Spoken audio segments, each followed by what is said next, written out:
Arestado ang isang lalaking nagpapanggap umanong talent scout. I-chat daw niya ang mga biktimang teenager para yayaing mag-photoshoot sa kanya momolestyahin. Nakatutok si John Consulta.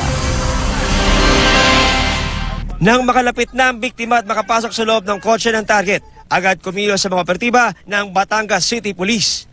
Pinalibutan at pinababa sa sasakyan ang suspect na kinalalang si Brent Magtibay, isang registered nurse. Ayon sa Batangas Police, nagpapanggap na talent scout agent para sa isang magazine ng suspect at sinechat sa Facebook Messenger ang kanyang mga bibiktimay mga teenager.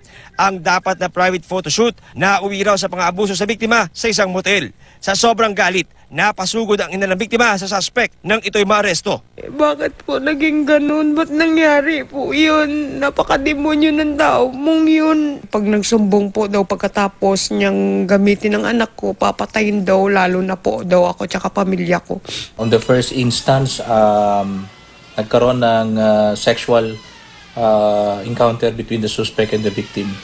Base dun sa nakita namin sa kanyang fake account, maraming mga kabataan ang obviously he is trying to deceive, no, in the guise of offering opportunities for modeling and private audition. So nakikita natin mukhang marami siyang na-transact na similar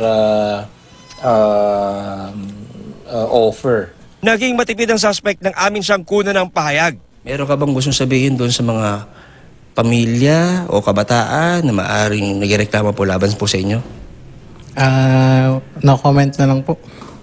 Isinasailalim na sa forensic examination ang cellphone ng suspect para malaman kung may kasabwat o kung sino pa ang mga naging biktima ng suspect. Iniimbita ho natin ang iba pang biktima ng ating suspect na si Brent Jackson Magtibay alias Frank Justin Lopez. Kasi nakita natin doon sa kanyang cellphone nung initial forensic examination ay marami siyang biktima, at least mga 7.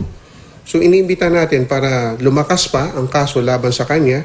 Nakatakdang magsampa ng 5 counts of rape ang Batangas City Police laban sa narestong suspect habang patuloy na inaantabayanan ang paglutang ng iba pang mga naging biktima.